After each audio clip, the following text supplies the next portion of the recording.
Deforestation is causing serious environmental problems in Vietnam. Forests are needed to absorb the carbon dioxide humans emit. Without them, too much carbon dioxide in the air threatens to play a role in warming up the planet's atmosphere and contributing to climate change, with disastrous consequences for those who depend on the Earth's resources. That's where REDD+ comes in. REDD+ is a scheme that aims to make forests more valuable standing than cut down, by placing a financial value on the carbon stored in trees. Under the REDD+ mechanism, REDD+ payments would be channeled to local communities that can show reduced carbon emissions from forests. What is participatory carbon monitoring? Before communities can be paid for the carbon stored in their trees, they must first measure forests and be able to show that they have reduced carbon emissions by scaling back deforestation. Professional companies and satellite technology may be used to measure and monitor emissions reductions in forests. But a more cost-effective approach, which also builds capacity and awareness at the local level, is to engage individuals and local forest management units in measuring their forests. This approach is called Participatory Carbon Monitoring. Participatory carbon monitoring involves simple steps to collect basic forest measurements in order to estimate the amount of carbon stored in forests. These steps are tailored for local villagers, forest owners, as well as forest rangers and officers, and they follow international standards for carbon estimation. Though simple in nature, participatory carbon monitoring does require participants to be trained to ensure data is collected properly. As we are aware, forests can absorb CO2 sequestrated in the form of carbon in trees. A measured volume per carbon per hectare of forests can help assess CO2 sequestration capacity of a forest and its additional absorption of carbon dioxide over time.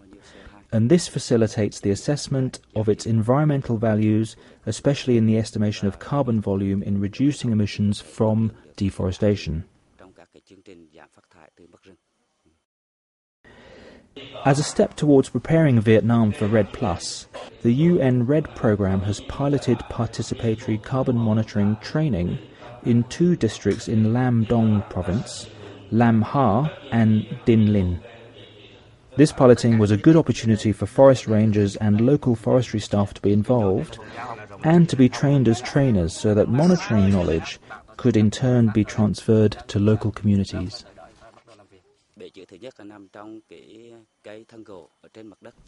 There are 6 carbon sinks in the forest, including above-ground trees, shrubs, herbs, grass, and non-timber forest products, litter, dead wood, roots and soil. Each of these sinks requires different indicators for calculating its carbon stock.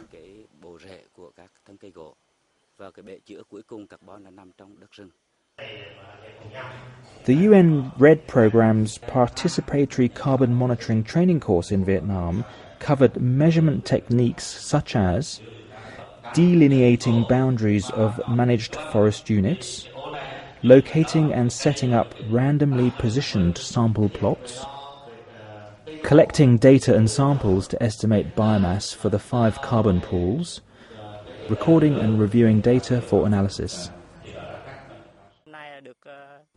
This program is very new to me. Today we are trained how to monitor carbon by experts from Thanh Nguyen University under UN REDD program. Participants were introduced to new inventory instruments such as GPSs, clinometers, and concepts such as sample plots. And once they were acquainted with these new tools, most participants actively engaged in carrying out each of the monitoring steps.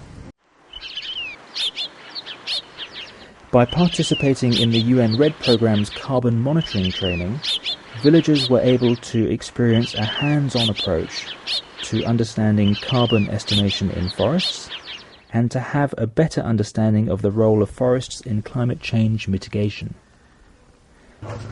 By the end of the exercise, villagers expressed confidence in conducting carbon monitoring and also hoped for REDD+ payments, which have the potential to improve their living conditions. I hope this program will help us generate more incomes. I'm very excited today as I have learnt how to measure trees, slopes and stems. We would not be in a position to participate in this program if our technical capacity is not ready now. As a leading forestry expert, which solutions do you think could bring the program to local people sooner? This is a substantial program. It requires a strategic and systematic approach by the state management. There should be in place institutional arrangements from national, provincial, district, communal to village levels. We also need a transparent division of responsibilities all among segments and individuals and training plans. The second is a financial issue. We must have financial resources earmarked for this purpose and how to allocate the resources for whom. These are steps we need to prepare carefully. Where will REDD go to and what about its effectiveness? The great advantage of REDD is not merely to protect forests, but it proves how better forests to be protected and how forest protection to be worthily paid through its implementation. REDD will produce effective results if it is well implemented. We need REDD to come soon to help villagers to be more confident in their ownership of forests through its support programs. Anyone engaged in this assignment must turn this work into a new career as a means of livelihood for the villagers. This is a crucial factor to secure forest protection. The next steps for participatory carbon monitoring in Vietnam will be to figure out how to integrate the data into national systems for reporting on reduced carbon emissions in the forestry sector. Stakeholders from central government agencies, professional institutes, local government offices, as well as communities will need to come together to discuss how best this can be addressed. Moving forward, it is certain that participatory carbon monitoring has the potential to play an exciting role in the implementation of REDD+ in Vietnam.